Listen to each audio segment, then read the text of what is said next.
नमस्कार दोस्तों। Iran Israel America की जंग चल रही है और इस बीच एक बड़ी खबर भारत में सामने आती है। 16, 17 और 18 अप्रैल को संसद का विशेष सत्र बुलाया गया है। गौर करिएगा कि इसमें बीच में शनिवार का दिन भी पड़ रहा है, लेकिन 16, 17 और 18 इन 3 दिनों में विशेष सत्र संसद का बुलाया गया है। सभी सांसदों को उपस्थित रहने को कहा गया है। क्या प्रधानमंत्री नरेंद्र मोदी कोई बड़ा ऐलान करने वाले हैं? ईरान इजरायल अमेरिका की जंग चल रही है। इस जंग के बीच में लगातार मिडिल ईस्ट में तनाव बना हुआ है। भारत में भी लोग काफी सशंकित हैं और इस बीच ये तारीख सामने आती है। लोग जानना चाहते हैं कि आखिर लोकसभा और राज्यसभा दोनों सदन 16 अप्रैल 2026 को सुबह 11 बजे फिर से बैठेंगे। आखिर ऐसा क्यों होने जा रहा है? अभी तो बजट सत्र चल रहा था और काफी लंबा बजट सत्र चला, तो फिर अचानक इस 3 दिन के सत्र की जरूरत क्यों पड़ रही है?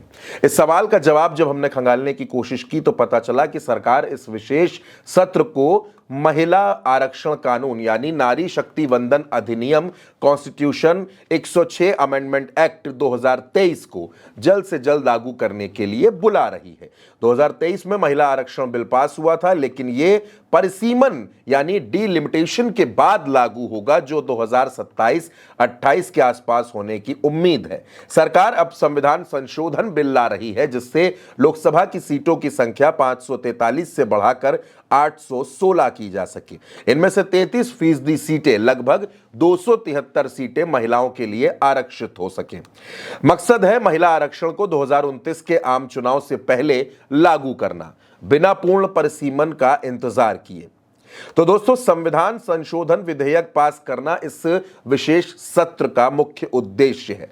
वुमेन्स रिजर्वेशन एक्ट में संशोधन और लोकसभा सीटें बढ़ाने वाला बिल। 3 दिनों में एक सिटिंग भी होनी है और कोई बड़ा विधेयक या बहस होने की उम्मीद फिलहाल नजर नहीं आ रही है। पूरा फोकस इन्हीं दोनों पर रहने वाला है।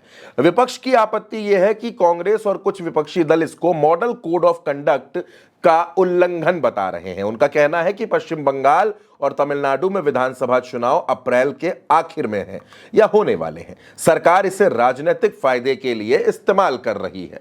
विपक्ष का कहना है कि यह बिल चुनाव प्रभावित करने के लिए समय पर बुलाया गया है। 3 दिनों का यह छोटा लेकिन जरूरी विशेष सत्र है, जिसका उद्देश्य महिला आरक्षण को जल्द लागू करने के लिए जरूरी संवैधानिक संशोधन पास करना है। सरकार इसे महिलाओं को सशक्त बनाने का कदम बता रही है, जबकि विपक्ष इसको चुनावी चाल मान रहा है।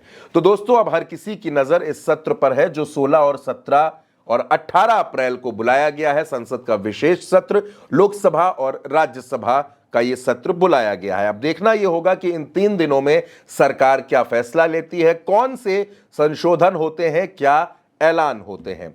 आप इस पर क्या सोचते हैं? आप अपनी राय कमेंट बॉक्स में जरूर लिखिएगा। उल्टा चश्मा यूसी को सब्सक्राइब कीजिएगा।